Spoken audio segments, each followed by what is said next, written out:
Tiada siapa menyangka bahawa pada usia senja dan tubuh yang semakin rapuh di mamah usia, Rahim Sepahtu, nama yang dulu pernah menggegarkan pentas lawak negara, akan kembali ke pentas kehidupan bukan sebagai pelawak, tetapi sebagai seorang lelaki yang membawa satu pengakuan yang mencengkam jiwa. Selama 55 tahun, dia diam.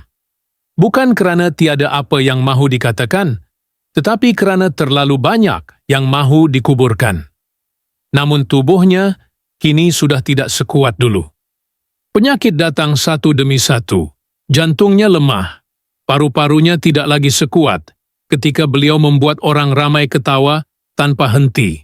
Dan sendi-sendinya mula bergetar setiap kali melangkah. Dan ketika suara tubuhnya mula menjerit dalam diam, suara hatinya juga mula bangkit. Maka, pada suatu malam yang suram, dia akhirnya bersuara. Di hadapan sekelompok wartawan dan kenalan lama, dalam satu sidang media yang tidak pernah dijangka akan berlaku, Rahim berdiri perlahan-lahan. Wajahnya jelas di mamah masa. Mata yang dahulu bersinar lucu, kini berkaca. Tangan yang dahulu ligat, menggeletek penonton dengan mimik jenaka. Kini menggigil menggenggam mikrofon. Dan dengan suara yang perlahan tetapi penuh dengan sesuatu yang belum pernah terdengar sebelum ini, dia berkata, "Saya dah simpan cerita ini selama lebih 50 tahun, dan hari ini saya tak mampu lagi berdiam. Seluruh ruangan senyap. Tiada satu pun berani mencelah, kerana semua tahu malam itu bukan untuk ketawa. Ia malam pengakuan, malam kebenaran, malam seseorang yang pernah menjadi suara kegembiraan negara, memuntahkan sisi gelap yang selama ini disembunyikan rapi di sebalik wajah jenakanya. Saya tak pernah cerita pasal malam tu, malam yang ubah hidup saya. Masa saya masih budak, baru nak belajar buat orang ketawa."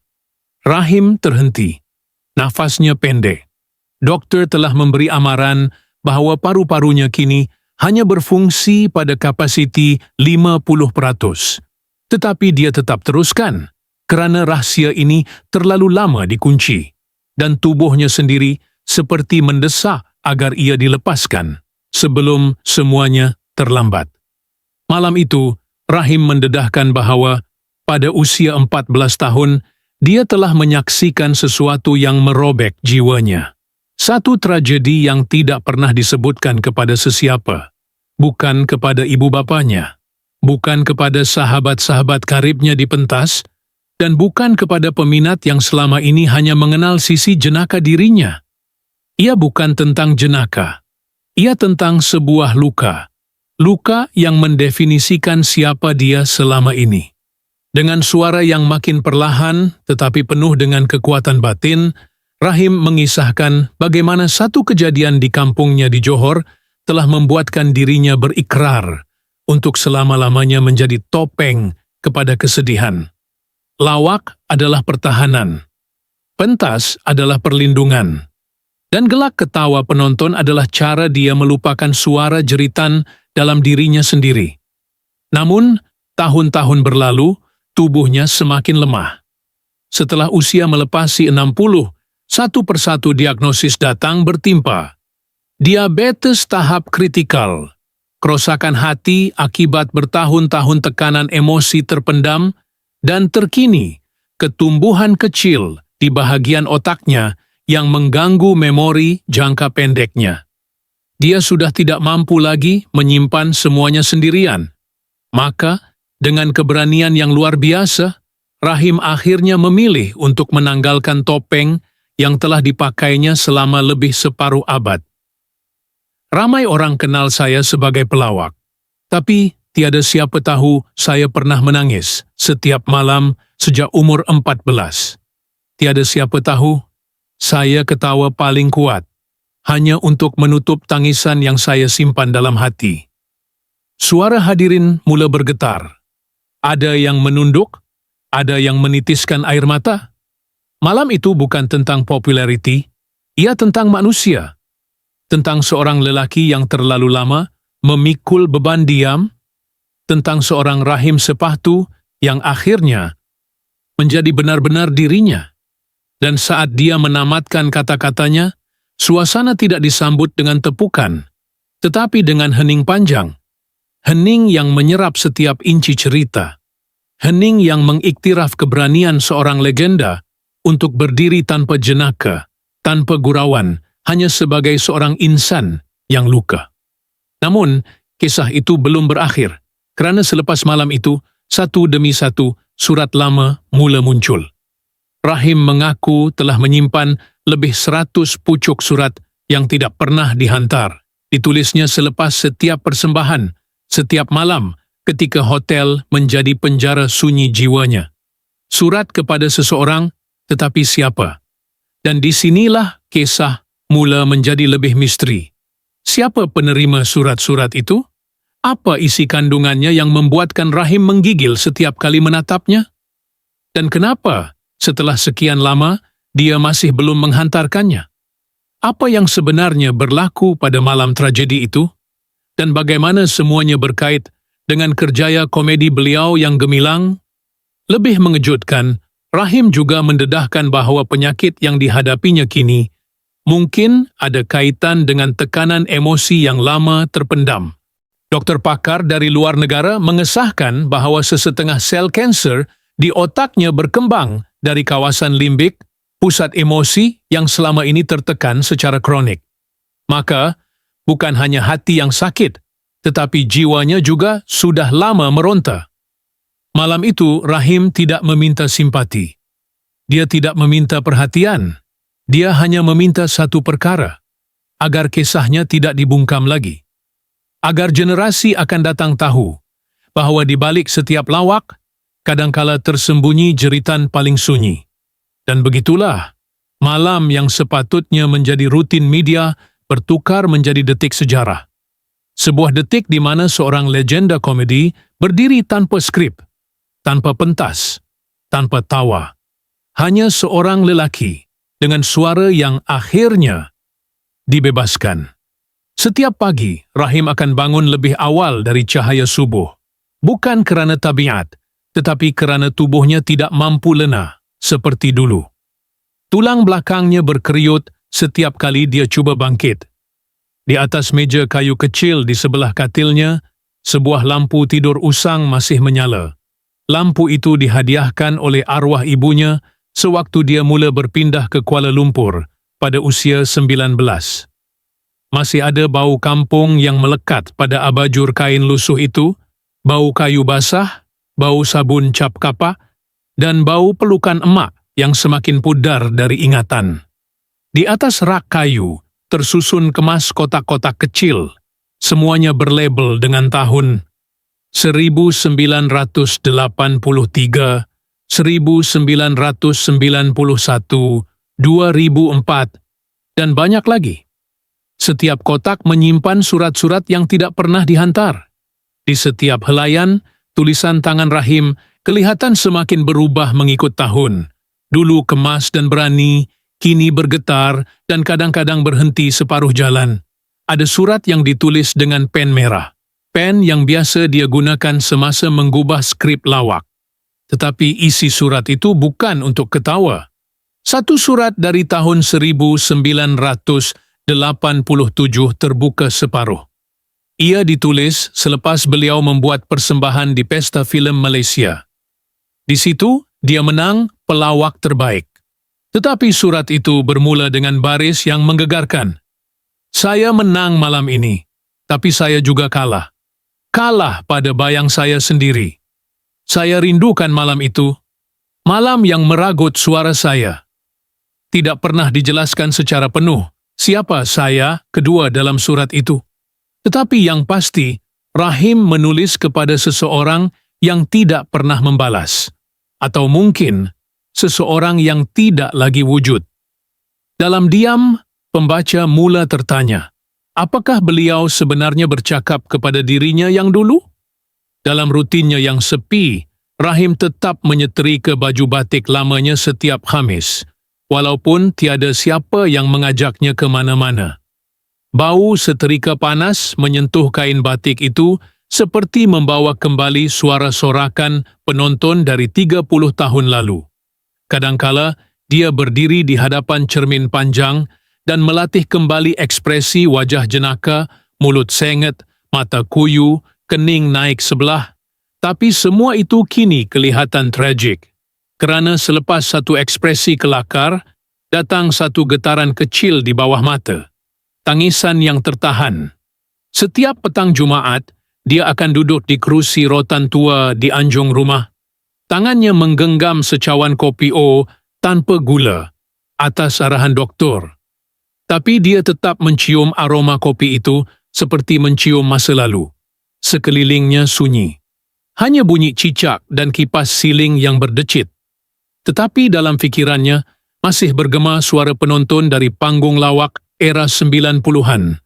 Masih terdengar sorakan kanak-kanak, gelak nenek tua yang duduk barisan depan, dan suara seorang lelaki di belakang pentas yang sentiasa berkata, "Kau masih lucu, Rahim. Jangan biar dunia tahu kau sebenarnya sakit." Orang ramai tidak tahu, Rahim menyimpan sepasang kasut kulit coklat tua yang telah koyak sedikit di hujung. Kasut pertama yang dipakainya semasa muncul dalam rancangan televisyen Music sebagai cameo. Dia menyimpannya dalam kotak kaca, bukan untuk menunjuk, tetapi sebagai satu peringatan bahawa walaupun zaman berubah, ada luka yang tidak pernah pudar. Kasut itu mempunyai kesan lumpur. Dari malam, dia pulang jalan kaki dalam hujan selepas seorang penerbit menolaknya tanpa sebab. Malam itu juga, dia menulis surat pertama dalam hidupnya yang tidak pernah dihantar. Dan begitulah hari-hari Rahim.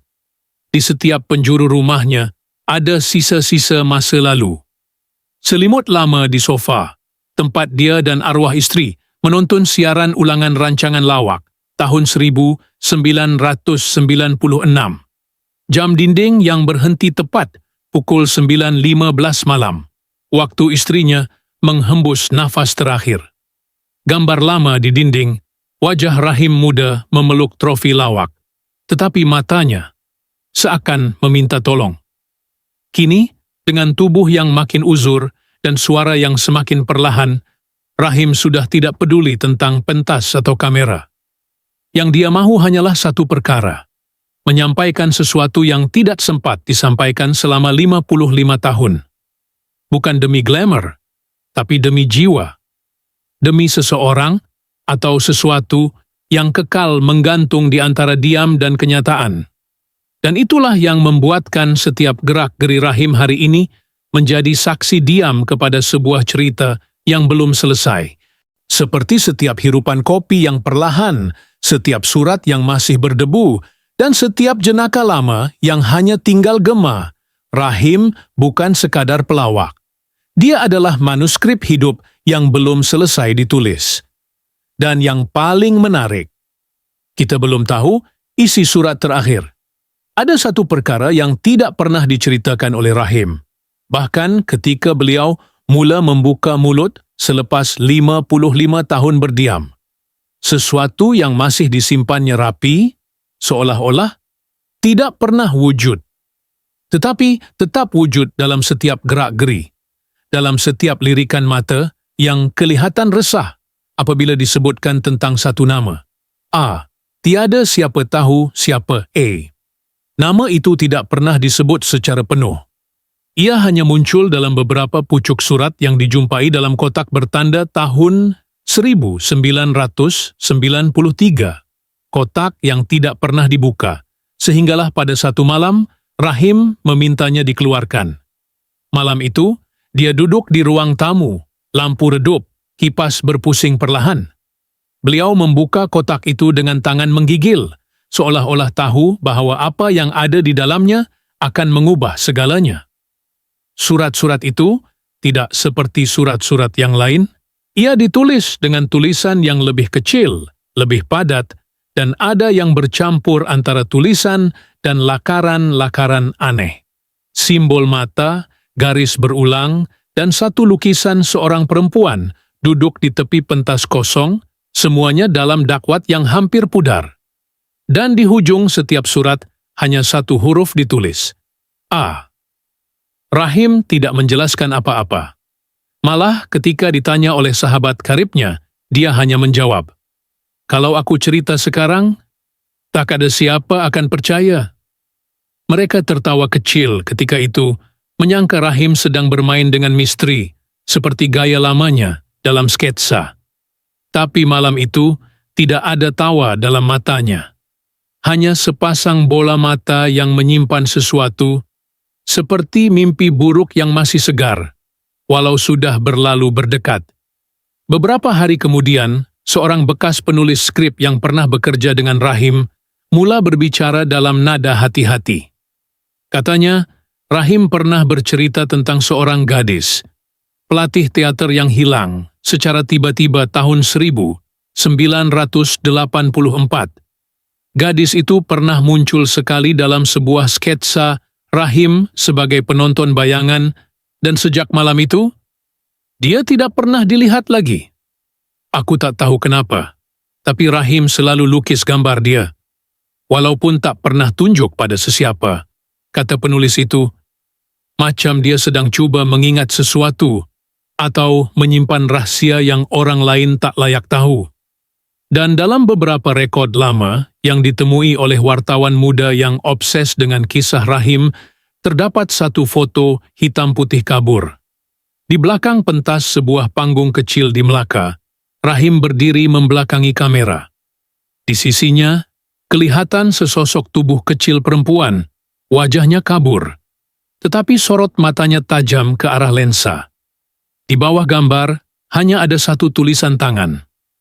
Malam terakhir. Rahim tidak pernah mengesahkan apa-apa.